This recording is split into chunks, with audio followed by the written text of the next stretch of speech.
22 апрелге карата күндүн маанилүү жаңылыктары.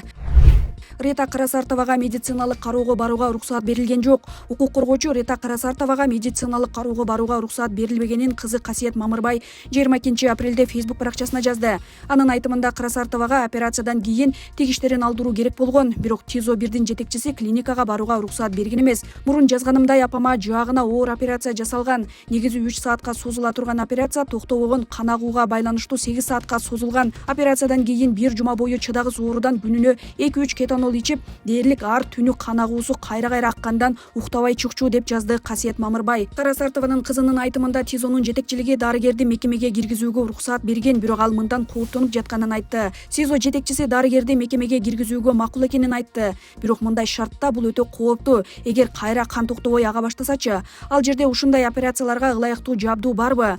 Кимге кайрылса болот? Адамды 2-3 саатка клиникага алып келүү ушунчалык оорбу, деди ал. 15 апрелге караган түнү Карасартованын үйү тинтүүгө алынып, андан кийин Чүй облустук ички иштер башкармалыгы сурак алып кетишкен. 17 апрелде Свердлов райондук соту аны 12 майга чейин камакта калтыруу чечимин чыгарган.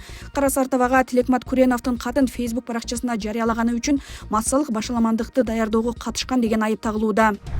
Сузакта жашы жете эле көйгөй кызын зордуктоого шектелген киши кармалды. Жалал Абад облусуна караштуу Сузак районунда жашы жете эле өгөй кызын бир нече жолу зордуктоого шектелген киши кармалды. Бул тууралуу 22 апрелде Акыйкатчы институту кабарлады. Зомбулук көргөн кыз азыр 15 жашта. Анын айтымында өгөй атасы биринчи жолу 12 жашында зордуктаган. Кыз бул маалыматты сурак учурунда тастыктаган. Өгөй атанын бул аракети 2 жылга созулганын Акыйкатчы институту билдирди. Кыздын айтымында өткөн жылы күзүндө анын апасы чет өлкөгө иштегени кетип, 3 кызын күйөөсүнүн колуна калтырган. Бир аз убакыт өткөндөн кийин апасы кыздарын Чүй облусунун Ысык Ата районунда жашаган өкүл апасына жөнөткөн. Бирок быйыл апрель айында апасы кыздарын кайра жолдошуна жиберүүнү чечкен. Ошондо кыздардын улуусу жабырлануучу Сузакка кайтуудан баш тартып, башынан өткөргөн зордуктоо фактылары тууралуу айтып берген. Бул окуядан кийин кыздын өкүл апасы жабырлануучуну Ысык Ата райондук ички иштер бөлүмүнө алып барган. Ал жерде жабырлануучу суракка алынып, соттук медициналык экспертиза дайындалган. Азырынча анын жыйынтыгы чыга элек. Учурда жашы жете эле кыз убактылуу балдар борборуна жайгаштырылган. Кыздын апасы өлкөдө жок болгондуктан ал социалдык кызматкерлердин көзөмөлүндө. Ысык Ата райондук милициясы бул иштин материалдарын Сузак райондук ички иштер бөлүмүнө өткөрүп берген.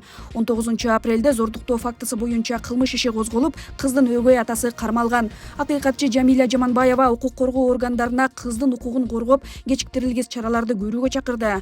Апрель айынын башында жогорку соттун төрагасынын орун басары Нургүл Бакирова Кыргызстанда балдарга карата сексуалдык зомбулук фактылары көбөйүп жатканын билдирген. Анын айтымында 2023 жылы өлкө боюнча балдардын укуктарын бузган 302 учур катталса, 2024 жылы бул көрсөткүч 333-кө жеткен. Бакированын билдиришинче, бул сандар арасында айрыкча 14-төн 18 жашка чейинки кыздарга карата сексуалдык зомбулук фактылары кескин өсүп жатат.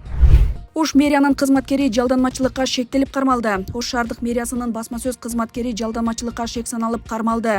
Маалыматты мэриянын басма сөз кызматы ырастады. Ага кылмыш жаза кодексинин 416-беренесинин 1-бөлүмү менен иш козголгон.